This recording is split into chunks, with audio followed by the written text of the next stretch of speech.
उठता है, ब्रिटेन हो, अमेरिका हो, जर्मनी हो, फ्रांस हो, इंस्टीट्यूशनल स्ट्रेंथ एंड इंटेग्रिटी बहुत बड़ी चीज है वहां पर। उनके अंदर हिम्मत है कि वो अपने प्रधानमंत्री के ऊपर फाइन कर सकते हैं, बोरिस जॉनसन हो या ऋषि सुनाक हो। उनकी प्रेस जो चाहे बोल सकती है, चाहे वो ट्रंप हो, बाइडेन हो या ऋषि सुनाक हो या मैक्रो हो, और वो कभी उसके अगेंस्ट एक्शन नहीं लेते, कभी कोई गिरफ्तारी की बात नहीं होती। और यहां पे पवन खेड़ा को भी गिरफ्तार कर लिया जाता है, स्टैंड अप कॉमेडियन को भी गिरफ्तार कर लिया जाता है, कार्टूनिस्ट को भी गिरफ्तार कर लिया जाता है। और ये मदर ऑफ डेमोक्रेसी है, ये मदर ऑफ डेमोक्रेसी है जो इस किस्म का बिहेवियर कर रही है।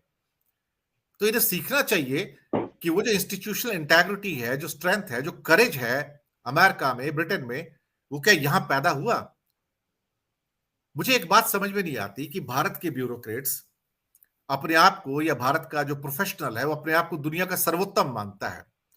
लेकिन एक दिन जब मेरी बात हो रही थी एक बड़े टेक्नोलॉजिस्ट से जो अमेरिका से हैं, तो मैंने कहा अमेरिकन भारतीय प्रोफेशनल्स को सिर्फ प्लम्बर्स और कारपेंटर समझते हैं, क्योंकि भारत का कोई प्रोडक्ट तो है नहीं मार्केट में, दुनिया भर में कहीं कोई प्रोडक्ट नहीं है। We are mere plumbers and carpenters for them, जो वहां पे उनसे काम लेते हैं, that's all. We are not innovators. और हमारी जो इंस्टीट्यूशनल स्ट्रेंथ या करेज है वो तो नॉन एग्जिस्टेंट है साहब। हमारा तो डीएनए झुकने वाला हो गया है। कोई भी सामने बैठा होगा उसके सामने झुकते ही रहते हैं। हमारे अंदर इतनी हिम्मत नहीं है कि हम प्रधानमंत्री को फाइन कर सकें। हमारे अंदर इतनी हिम्मत नहीं है कि राष्ट्रपति रहते बाइडेन के ऑफिस की जांच की जा सके साहब, उसके घर की जांच की जा सके। तो कैसा लोकतंत्र है और कैसी इंस्टीट्यूशनल करेज है सर ये, स्वामी जी?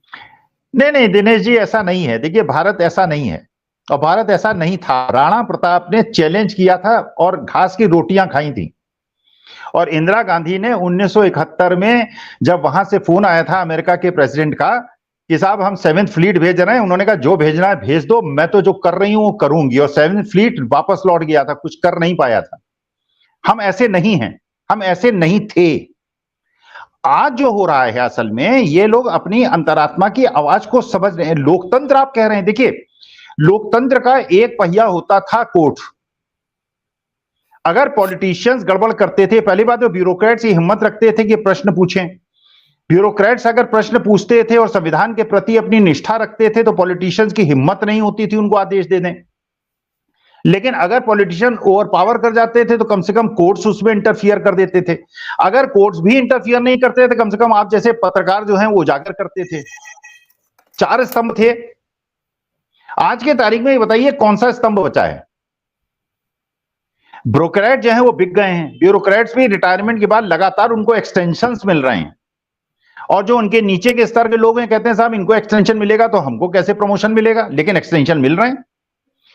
कोर्ट के जजेस जो हैं वो गवर्नर बन रहे हैं, राज्यसभा के मेंबर जा रहे हैं। और पत्रकारों की तो हालत ऐसी कर दी है कि वो भाई अगर एडवर्टीजमेंट चाहिए तो आपको बोलना पड़ेगा, हम आपको टॉपिक बताएंगे, ये डिस्कस करना पड़ेगा।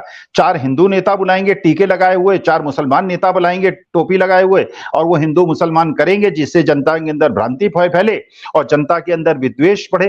तो चारों स्तंभ जब टूट गए हैं तो लोकतंत्र कहां है? देखिए, चाणक्य ने दिनेश जी ये कहा था, वो राज्य हमेशा सुखी होता है जहां पे मंत्री निर्भीक होकर बोलते हैं।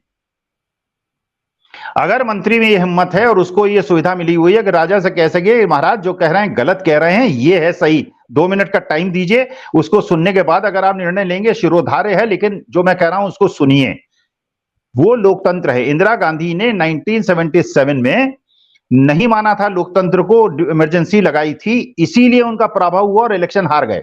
जेएमएल सिन्हा, जस्टिस जेएमएल सिन्हा की हिम्मत थी कि इंदिरा गांधी को हटा दिया था। तो ऐसा नहीं है कि हम लोग हमेशा से ऐसे थे। हम लोग हमेशा से वीर थे और पूरा विश्व हमको मानते थे कि हम बड़े साहसी लोग हैं। अब हम ऐसे हो गए हैं कि हमने अपनी आत्मा को, लोगों ने आत्मा को बेच दिया है, लोगों ने अपने चरित्र को बेच दिया है, और पैसे के लिए और पदों के लिए वो कुछ भी त्याग करने के लिए तैयार है।